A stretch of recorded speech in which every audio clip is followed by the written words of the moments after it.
Hey there, my Math 107 college algebra folks. This one's going to be a little bit different. My in-class lecture exists, but it's not very visible. I made a mistake, so I'm going to go back and redo it right now. So today we're going to be looking at 2.1, the rectangular coordinate system. All right, let's get to it. All right, so you've probably graphed at some point in your life, but some things to keep in mind to remember is we have our x and our y-axis, right? Our x-axis is the horizontal axis. It tells us how far left or right. So whenever I see my x in some sort of graph, that's going to be left or right. That's moving on the horizontal plane.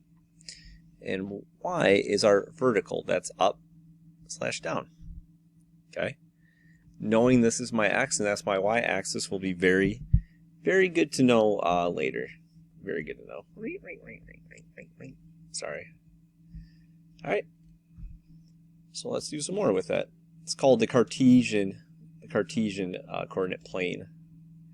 So now, when I give a point, they're listed alphabetical. We have our x and our y, because it tells us left or right, and then up or down. All right, and we'll always get that coordinate plane. 0, 0 is called the origin. So whenever you hear me talk about the origin, I am talking about how small that highlighter is. I'm talking about the point 0, 0. Again, if you'd like a longer, in-depth, Webster's video is much longer and more in-depth, and probably better. All right, so now when we break up the coordinate plane, the Cartesian coordinate plane, there are 4 quadrants. Now these quadrants are not numbered clockwise, okay, and you'll learn about this kind of, or more, if you take pre-calc, this will make sense, kind of like how angles move. But we have quadrant 1, 2, 3, sometimes they're written as Roman numerals, and then 4. Okay, so not clockwise. In quadrant 1, that's a positive. Quadrant 2, you went left and then up. 3 is negative, negative. And 4 is positive, negative. Okay? If you have a point, this is important here. If you have a point on an axis, it is not in a quadrant. You can't exist in 2 quadrants at once. So like this point right here is on the line. It can't be in 1 and 4. It's in none of them. It's not in a quadrant, because points don't actually take up space. So that is actually just kind of hanging out in limbo. It doesn't exist anywhere, like my good ideas. Sorry. All right, let's try it. Let's plot these following points on a rectangular coordinate system and state which quadrant they are in. Okay? Quick jump here. All right. So the first point from over there was the point 3, negative 4. So remember, this first point tells me left or right, and the second point tells me up or down. Those are terrible arrows. All right, I'm not Robin Hood. So that's a positive 3, so I'm going to go right 1, 2, 3. Negative 4, so down 1, 2, 3, 4. So that's my first point. Now I'm going to label my quadrants to make it easier. We have 1, 2, 3, 4. So, according to my labeling, that one is in quadrant 4. For my non-Roman numeral folks out there. All right, next point we had to graph was negative 5, 2. So I'm going to go left 1, 2, 3, 4, 5. Because the negative in front tells me I'm going to go left. Up 1, 2. Okay? First number left or right. Second number up or down. Now that looks like it's squarely in quadrant 2. Quadrant 2. You don't need to write the Roman numerals, I'm just being feisty. All right, the next point we had was 9, 5. So that first number tells me, because it's positive, I'm going to start at my origin. Nope, don't put a dot there. I'm going to go right 9. 1, 2, 3, 4, 5, 6, 7, 8, 9. And then the second number is also positive. So if it's positive, it means so I go up 1, 2, 3, 4, 5. And that looks squarely in quadrant 1. It's the loneliest of them all. Alright, and next we have -2, -8. So I'm going to go left 1, 2, down 1, 2, 3, 4, 5, 6, 7, 8. And that is in quadrant 3. Alright. Okay. Now, the next slide, let's do this again. And feel free to play along at home. So pause the video when I give you a problem. See if you can graph it and tell me the quadrant. Alright, the first point you can try is -2, -2. Pause it, graph it, tell me the quadrant. Welcome back. So I got left 2, down 2. And that is in quadrant 3. Give yourself a pat in the back if you got that. The next one I want to look at that you guys can play along with at home is 7, -3. Pause it, try it. Welcome back. Right 7, down 3. And that is in quadrant 4. Alright, let's try it. You guys are pretty smart. Let's try this one. -4, 0. Graph it and tell me the quadrant. So 1, 2, 3, 4, up, down, 0. Now remember, that is in between 2 and 3, but it's not in 2 or 3. That is none. It does not live in a quadrant. I tricked you. Just like if I have 0, 3, I go left, right, 0, up 3. That also does not live in a quadrant. It's on the axis. That's also none. Alright? Alright. So we did these 2 examples, which are in the presentation. Now, sometimes I can write these mathematical equations in 2 variables, x and y, like y equals 3x minus 4. Okay, instead of looking at dots. Now, something to keep in mind, if you're given an equation like this, you might be asked, this comes up sometimes in standardized testing, they give you this equation, and then they'll ask you whether or not this point is a solution. Now, in order for that point to be a solution, what I do is I plug in my x coordinate, and I plug in my y into my y, and then I solve it and see if it's true. If that is true, like you get a number equal to itself, then this is a solution to that equation. But now, if I try that again, and I plug in my x for my x, and I plug in my y for my y, and I solve it out, and I get something that's not true, it's not true, then that is not a solution. Okay? Alright. Now, how can we graph using these equations? Well, I'm going to show you 2 ways. One way is going to be by plotting points, and the other one's going to be by using our graphing calculators. If you have a graphing calculator on you, please make sure it's ready. You got to practice using your calculator now, so that way you're ready on the test day. Okay?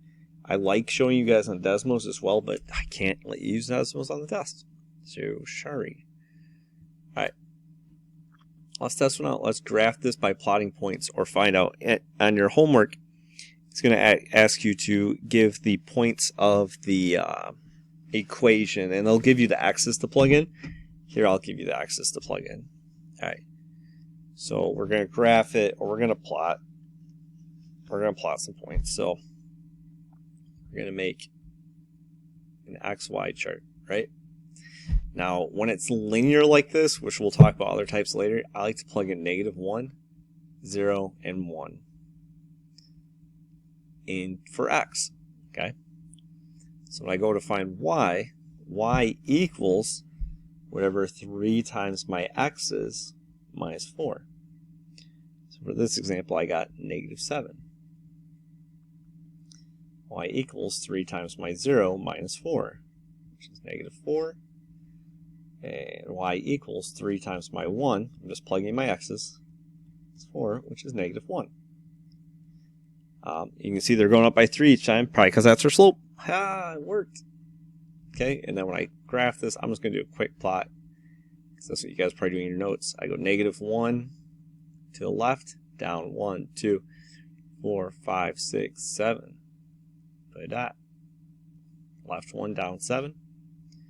0, left, right, 0, down 1, 2, 3, 4.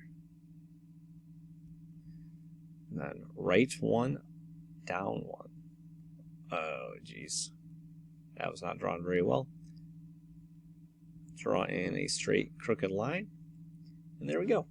I did it. All right. Feel free to try number 11 and make your XY chart. Oh, you guys don't know what I'm talking about. Go ahead and try this one. Pause the video. The answer will pop up in 3, 2, 1. Is that what y'all got for your table? If not, make sure you're asking questions or try again. All right. We can do with quadratics too.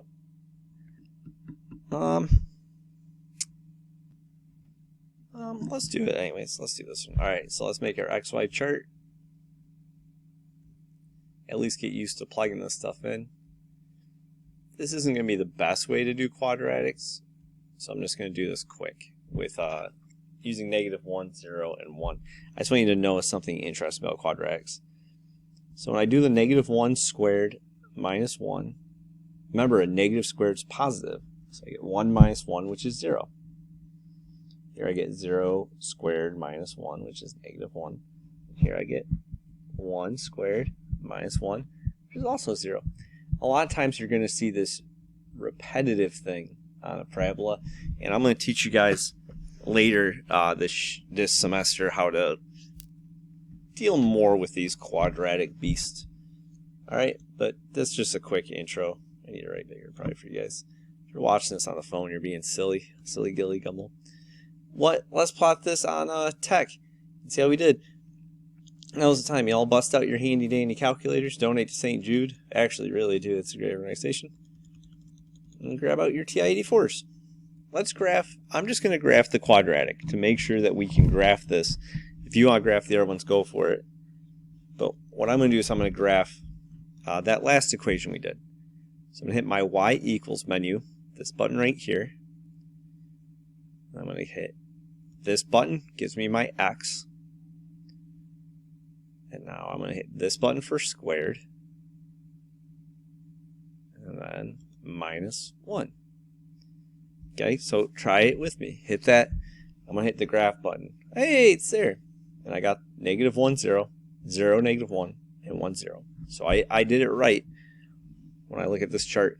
If you're having zoom problems, I always find if you hit zoom and go to Z standard and hit enter, it will bring you kind of back. So zoom Z standard will make it 10 by 10 or 20 by 20 actually, but from -10 to 10 on your axis and help put you back into the right spot. Okay? So that's going to be an important thing to know how to do is make sure you guys can graph these on your calculator. It's going to make your life a lot easier. Desmos, if you're a Desmos user, Desmos is even easier. I'll just show you real quick. Like Desmos is pretty phenomenal. So I do and graph the same thing. I do x. Oh, I need to open up this little thing. Squared -1, and there we go. There's our graph. Yep, our points are there. So both of these exist. Love them, enjoy them. All right. All right. So make sure you can plot them and make sure that you can use your calculator. Both are really important. Now, what we're going to talk about next are x and y intercepts. I'm going to tell you right now, the x and y intercepts is something we're going to do every unit test will have x and y intercepts on it. So first thing I want to tell you is the x-intercept is always, highlight this, make sure you have it, is written as some x comma 0, because that is on the x-axis. Like if I were to make this, I go right x and up down 0. Just like your y-intercept crosses your y-axis. That's always going to be a 0, y. Okay? All right. We're going to do a lot of examples of this, so let's love it. Learn to love it. All right, let's try one. Oh, no, not yet. All right. You're going to hear me say this a million times. To find the x-intercept, plug in 0 for y, because you need a value for x. To find the y-intercept, plug in 0 for x, because we need a number for the y. All right? All right, let's see this in practice. Find the x and y. Now, some of you are like, can I just do this by looking at the graph? You can, 100%. But I want you to get used to this kind of process, okay? Because this process is really important. So to find our x-intercept, we set y equal to 0. So I say 0 equals, because I'm plugging y equals 0, 3x minus 4. And then I'm going to solve for x. So add a 4, add a 4. 4 equals 3x. Divide by 3. And I get 4 over 3 equals x. So in my xy, xy, my x is 4/3, and my y is 0, because I set y equals 0. If I think about the graph, go over 4/3, up, down, 0, x-intercept. To find my y-intercept, I set my x equal to 0. So y equals 3 times 0 minus 4. Now you're going to see a pattern here. 3 times 0 is just 0, so y equals -4. You shouldn't usually have to solve for y-intercept. There are occasions you have to, though. So that's why I'm going to do it the same way every time. So my x value was 0. My y was -4. Makes sense, because when I graph that, go left, right, 0, down, -4. Okay? All right, go ahead and pause this. I'm going to give you the answer to this. Find the x and y intercepts in 5, 4, 3, 2, 1. The x-intercept was 2, 0. And the y-intercept was 0, 2. If you didn't get that when you tried it, reach out, ask questions. Okay? I'm actually going to skip example 8 for now, because we'll talk about that a lot more later. Let's do these with graphing. Okay? So we can use graphing for this. Some equations might not even have an intercept because they're unsolvable, and we're going to see that with logarithms and some quadratics. Most have, they have to have some some don't, like 1 over x has no intercepts. And I'll show you that if you take pre-calc, actually, for that one. So let's try one with graphing. So find the x and y intercepts of this beast graphing. So I'm going to grab your calculator, play along with me. All right, so I'm going to go y equals, and I'm going to type in my x squared, y equals x squared minus 3x minus 10. I'm going to hit graph. Uh-oh, I can't see it. So I'm going to zoom out. Again, zoom button is your friend. I'm going to zoom out. Put it kind of in the middle of your graph. It's just lagging. All right. I still really can't see it. So I'm going to try this first. I'm going to try something wild. I'm going to hit zoom fit. So zoom fit. Oh, that's really not great. I'm going to go back. I should probably edit this out, but this is good, trial and error. I'm going to zoom out again. And I'm going to do, if you haven't seen this before, it's called zoom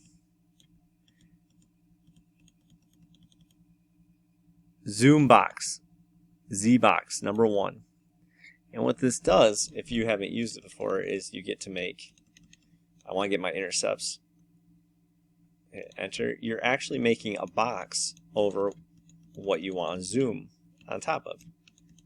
I use this one all the time in college back in the day, and I'm back in college. There we go. So now I can kind of guesstimate. I can even hit my trace button and kind of see that my y-intercept is going to be really close to 10, negative 10.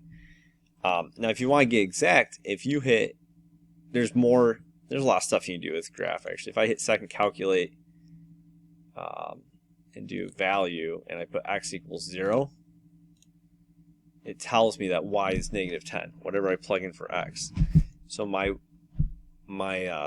y-intercept is 0, negative 10, because that's where it crosses the y-axis. Oopsie doodles. Where's my ante over the screen?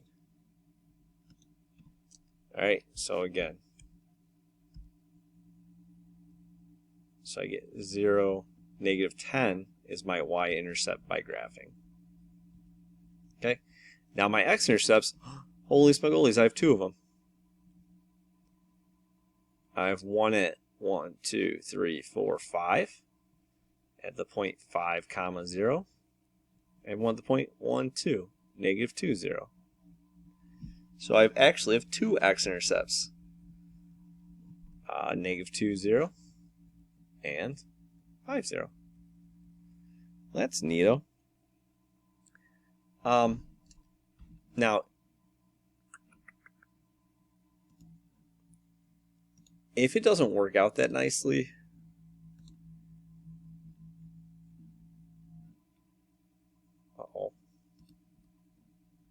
hold on a second.